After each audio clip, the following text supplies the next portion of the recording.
A paz do Senhor, meus irmãos. Estamos aqui mais uma vez pelo CTADALP, Centro Teológico das Assembleias de Deus de Abreu e Lima, no curso básico de Teologia, no módulo Novo Testamento, síntese do Novo Testamento. E aqui estamos falando mais uma vez aos irmãos, quando hoje estaremos trazendo a primeira carta de Paulo aos Tessalonicenses. Paulo ele escreve essa carta e tem como principal tema a volta de Cristo. Paulo ele fundou aquela igreja de Tessalônica na sua segunda viagem missionária. Você vai encontrar isso em Atos dos Apóstolos, capítulo 17, verso 1 ao 9. Porém, devido à perseguição que Paulo teve ali naquela cidade, ele passou pouco tempo e depois mandou Timóteo para aquele local para ver como estava aquela igreja. E Timóteo, quando volta com boas informações de que os irmãos estavam perseverantes naquela igreja de Tessalônica.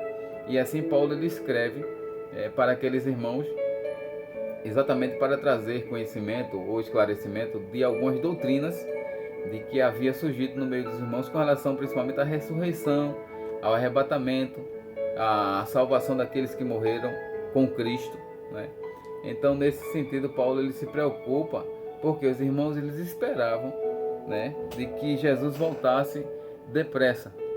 E por isso ele diz, olha, aqueles irmãos que não puderam esperar vivo, que tiveram que morrer, como é que eles ficam se Jesus voltar? Aí Paulo ele escreve, dentre os temas principais, exatamente sobre isso aqui, sobre a ressurreição e o arrebatamento dos que morreram com Cristo. Paulo inicia no capítulo 1 com sua saudação inicial, e aqui há um elemento chamado Silvano. Então Paulo e Silvano e Timóteo. Silvano aqui é Silas, então às vezes que você encontrar esse termo Silvano também é Silas. Está lembrado de Paulo e Silas na prisão? É o mesmo personagem. E Paulo louva a Deus nesse capítulo 1 pela perseverança daqueles cristãos diante do sofrimento. Ou seja, Tessalônica estava passando por grande aflição, grande tribulação e perseguição, mas que eles estavam permanecendo fiéis, exatamente o que o Timóteo trouxe de informação com relação àqueles irmãos.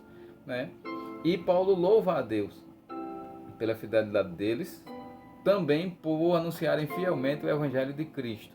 Capítulo 1 ele vai sintetizar isso. No capítulo 2 de 1 Tessalonicenses, Paulo ele vai falar sobre o sofrimento padecido por ele quando foi evangelizar aqueles irmãos, mas que foi fiel ao Evangelho, anunciando com fidelidade e sem falsificação ou recompensa terrena. Paulo sempre tem um foco aqui de não falsificação do Evangelho, e também de não tirar proveito daqueles irmãos, embora fosse digno de receber. Todo trabalhador é digno do salário, mas Paulo ele deixa claro aqui que o foco era não criar impedimento ao Evangelho de Cristo para aqueles irmãos de Tessalônica. Está no versículo 5 ao 9, e aí é quando ele usa aquele termo que diz: por isso eu trabalho dia e noite para não ser pesado aos meus irmãos.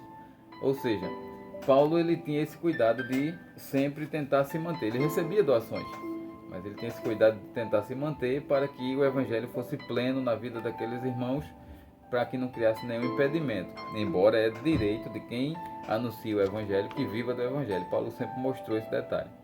Mas um dos principais motivos também de Paulo não receber esse direito era exatamente para que não desse ousadia daqueles outros apóstolos falsos, aqueles que evangelizavam, líderes judeus, que evangelizavam também para não explorar os irmãos. Paulo deixa muito claro que o foco de Paulo sempre foi Cristo. Já aqueles falsos obreiros tinham sempre o foco era o ventre, o se dar bem, o ter lucro. Paulo anima aqueles irmãos diante da perseguição e morte, pois estavam passando pelo próprio caminho que Cristo passou. Então no capítulo 2 ele vai mostrar exatamente isso, que o sofrimento é inerente ao Evangelho. Quer sofrer, seja crente fiel. Capítulo 3 de 1 Tessalonicenses, Paulo ele vai falar sobre o envio, o retorno de Timóteo, que trouxe excelentes notícias sobre a fé dos Tessalonicenses e mostra o desejo de vê-los novamente. Capítulo 4 de 1 Tessalonicenses, Paulo exorta a santificação, a abstenção da prostituição e da concupiscência, zelando pela honra e santificação do corpo, não trapacear ninguém, pois Deus não nos chamou para imundícia, mas para santificação. Que persevere no amor ao próximo, e que vivam quietos, cuidando da sua própria vida e do seu trabalho, né, para evitar passar necessidades e dar exemplo de honestidade. Paulo ele também tem muito cuidado, além de sempre fincar sua pregação em três pilares, né? Fé, esperança e amor. Fé em Cristo, esperança da glória eterna e amor ao próximo. Mas Paulo também tem muito cuidado em não mercadejar o evangelho, né? Não receber pagamentos porque evangelizou, no sentido de virar comércio. É um direito, sim, de quem trabalha no evangelho receber. Se ele abnega a sua vida para isso, ele não tem que ser sustentado, ele não está ministrando coisas espirituais às pessoas. Então, para isso, ele precisa se manter materialmente para continuar sendo ministro das coisas espirituais. Mas Paulo teve muito cuidado com relação a isso. E também um dos temas que Paulo fala é exatamente sobre a caridade no sentido de ajuda. Por quê? Paulo sempre focou de que a ajuda deve ser realmente para pessoas que precisam, para pessoas que não têm condições de trabalhar. O que vemos às vezes são pessoas que têm condição de trabalhar, mas que se acostumaram a receber donativos. Então Paulo ele pega muito no pé disso e diz: olha, eu trabalhei para não ser pesado a ninguém. E ele vai até ser mais radical quando ele diz: olha, se alguém não trabalhar, nem coma. Porque tinha muitos cristãos já se acomodando, porque Cristo poderia voltar naqueles dias, então ele não ia mais trabalhar não, ia viver de doações da igreja. E Paulo ele fala muito forte nesse sentido, né? Que trabalhem para que não passem necessidades e que deem exemplo de honestidade. Ou seja, o homem foi criado para o trabalho desde o Éden. O homem, quando Deus criou o homem, colocou ele no jardim para cuidar e zelar. Isso é trabalho, né? Suor do rosto é outra história, já é o castigo, mas o trabalho em si ele é antes do suor do rosto. Capítulo 4 de 1 Tessalonicenses, verso 13 ao 18, Paulo ele começa a narrar sobre a ressurreição e a vinda de Cristo. Ou seja, ele diz: olha, assim como Cristo morreu e ressuscitou, assim também os que morreram fiéis, eles serão ressuscitados, para juntamente com os que estão vivos serem arrebatados todos juntos. Os que vivem e os que já morreram fiéis a Cristo. Ou seja, Paulo ele traz muito claro aqui de que aqueles que morreram com Cristo, eles estão num lugar ainda de descanso, um lugar intermediário. É um lugar denominado paraíso, conforme Lucas 23 e 43, ou seio de Abraão, conforme Lucas 16, verso 22 a 23. São dois termos para o mesmo lugar, que é um lugar intermediário, né, de descanso para a salvação, enquanto que o ímpio está no Hades. Aqueles que morreram para a perdição estão no Hades e só serão ressuscitados depois do milênio. Isso você vai ver lá no finzinho em Apocalipse, a gente vai comentar sobre isso. Mas a igreja que vai ser arrebatada é a igreja que aqueles que morreram antes do arrebatamento vão ser ressuscitados para ser arrebatados. E aqueles que estão vivos hoje, se houver arrebatamento hoje, ele tem o corpo transformado e é arrebatado junto com aqueles que morreram ressuscitando. Ou seja, a igreja toda vai subir viva, tanto os que estão vivos com o corpo transformado, quanto os que já morreram ressuscitarão para o arrebatamento. Então, Paulo ele deixa muito claro isso, que aqueles que morreram na época que estavam esperando Cristo na igreja de Tessalônica, eles podiam ficar tranquilos porque seriam ressuscitados assim como Cristo ressuscitou. E no capítulo 5, Paulo vai falar sobre o dia do Senhor. O dia do Senhor não é um dia literal de 24 horas, mas sim um período de tempo em que os inimigos de Deus serão destruídos. Então, após o arrebatamento, vai vir o tempo do juízo de Cristo, como sendo o dia do Senhor. E há um termo que Paulo diz assim: pois quando disserem a paz e segurança, então lhes sobrevirá repentina destruição, e de modo nenhum escaparão. Ou seja, os inimigos do povo de Deus, os inimigos de Cristo, têm até relativo sossego por um determinado tempo, mas o dia do juízo vai chegar, e enquanto eles se acharem tranquilos e em paz, aí vem a cobrança de Deus sobre eles, como uma repentina destruição, e não haverá escapatória. Está lá no capítulo 5, verso 3. Até porque os inimigos de Deus eles agem como se não fossem punidos um dia.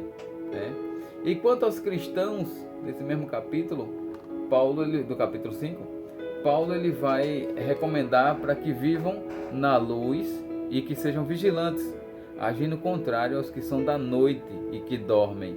né? E aos que se embebedam, ou seja, Paulo sempre traz uma condição para que o crente viva com a consciência ativa, sabendo o que está fazendo, sabendo a quem está servindo, e não como alguém que se esconde de suas obras, como alguém de noite, como alguém que dorme, que está desapercebido, ou como alguém que está embriagado. Não, o Evangelho de Cristo é um Evangelho para a consciência, é um Evangelho que traz luz, que traz clareamento de mente. E Paulo recomenda exatamente essa busca daqueles irmãos.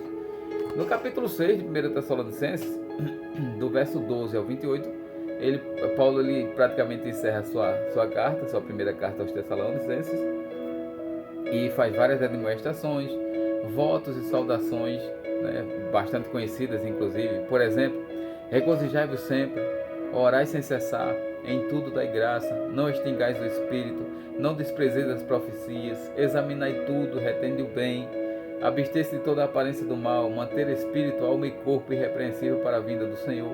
Ou seja, aqui Paulo deixa muito claro de que, contrariando os gnósticos, o corpo ele tem seu valor e um dia prestaremos contas do que fizermos através do corpo. Enquanto o gnosticismo ignorava o corpo, dizendo que a matéria era ruim, que ela não afetava o espírito, Paulo ele deixa claro que a gente deveria, como cristão, manter o espírito, não o espírito de Deus, o espírito humano, aquele que faz a ligação entre o espírito de Deus, a adoração, a consciência com relação a Deus, a alma, que são a vida, o sentimento, né? E o corpo, como um conjunto, deveriam estar irrepreensíveis para o arrebatamento ou para a vinda de Cristo. Assim, Paulo encerra sua primeira carta aos Tessalonicenses e poucos meses depois, segundo alguns escritores, ele escreve sua segunda carta aos Tessalonicenses. E nessa segunda carta aos Tessalonicenses, o tema ele é mais abrangente com relação à volta de Cristo e a apresentação, a característica do que conhecemos como sendo o anticristo. Então Paulo escreveu essa segunda carta depois que soube da boa receptividade da sua primeira carta, mas o tom aqui dessa carta ele é mais forte quanto a combater falsos mestres que diziam que a grande tribulação e o dia do Senhor já haviam começado. Paulo ele afirma exatamente de que antes que esse tempo começasse, da grande tribulação e do dia do Senhor, haveriam eventos notáveis, tais como apostasia e rebelião, entre outros sinais e eventos. Ou seja, a apostasia é exatamente negar a fé, se desviar da fé, rejeitar essa fé. É diferente de heresia. Heresia é combater a fé, ir de encontro a uma fé que antes viveu. Já aqui não, apostasia é abandonar a fé, esfriar na fé, deixar a fé para lá, desacreditar, E rebelião, ou seja, não obedecer aos mandamentos. Então esses dois sinais seriam claros no sinal da vinda do anticristo, ou seja, o período da tribulação, da grande tribulação e do dia do Senhor. Paulo ele começa no capítulo 1 da segunda carta aos Tessalonicenses saudando, são os três personagens de antes, Paulo, Silvano, que é Silas, e Timóteo, e dá graças a Deus pelo amor de uns para com os outros, que é sempre crescente na fé, a fé dos Tessalonicenses diante da perseguição. Então os Tessalonicenses eram oprimidos, mas ainda assim aumentavam em amor para com o próximo, em amor para com Cristo e na sua fé. E Paulo, mais uma vez, reafirma o que falou na carta anterior, que isso aí, essa fidelidade a Deus, ela redundaria em recompensa na volta de Cristo. Está lá no versículo 7, que voltará inclusive com os seus anjos, ou com os anjos de Deus, para dar paga aos maus. No capítulo 2 de 2 Tessalonicenses, Paulo vai falar exatamente sobre a vinda de Cristo. Ela será precedida da manifestação do anticristo. O que seria o anticristo? Além de não aceitar nada que seja adorado, ele vai querer se colocar no lugar do Cristo, no lugar de Deus, no lugar do Senhor. Então o espírito do anticristo é exatamente nesse sentido, alguém que tira Cristo, destrona Cristo para querer tomar o lugar dele, não aceitando que esse Cristo receba adoração e glória. E é interessante que Paulo recomenda que ninguém seja perturbado por falsos ensinos, de que o dia do Senhor já tinha chegado, ou que já estavam vivendo aqueles dias. Até porque o dia do Senhor, a revelação do anticristo, durante a história da igreja, vários momentos eles acreditavam que já tinha chegado. Inicialmente na igreja diante da perseguição do Império Romano. Depois do catolicismo, da expansão do catolicismo, né, tivemos um grande desvio doutrinário, e assim achava-se de que o espírito do anticristo já estava manifestado e que já estavam se vivendo o período da grande tribulação. Paulo, ele deixa claro aqui de que teria que haver sinais visíveis da vinda ou do início desse governo do anticristo, né? E não naquela época em que ele tinha escrito a carta, porque muitos irmãos já estavam ficando preocupados sobre se já estavam vivendo os últimos dias na terra. E Paulo ele diz, olha, descanse, seja fiel, mas fique observando também os sinais, né? As formas de ataque daqueles falsos líderes que diziam que a grande tribulação já tinha começado, eles usavam 3 formas diferentes. Paulo vai citar por espírito, que fala sobre algum tipo de profecia, né, dita por seres humanos, ou por palavra, que fala sobre pregação, né, ou por epístola, que fala sobre escritos. Então, o ataque com relação ao cristianismo, para oprimir aqueles irmãos nesse sentido de que já estavam vivendo os últimos dias e que por isso já não valia mais nada aqui na terra, né, no sentido de não trabalhar mais, no sentido de não se dedicar a mais nada, né, eles usavam esses 3 elementos como meios para a propagação dessa mentira para a época, né.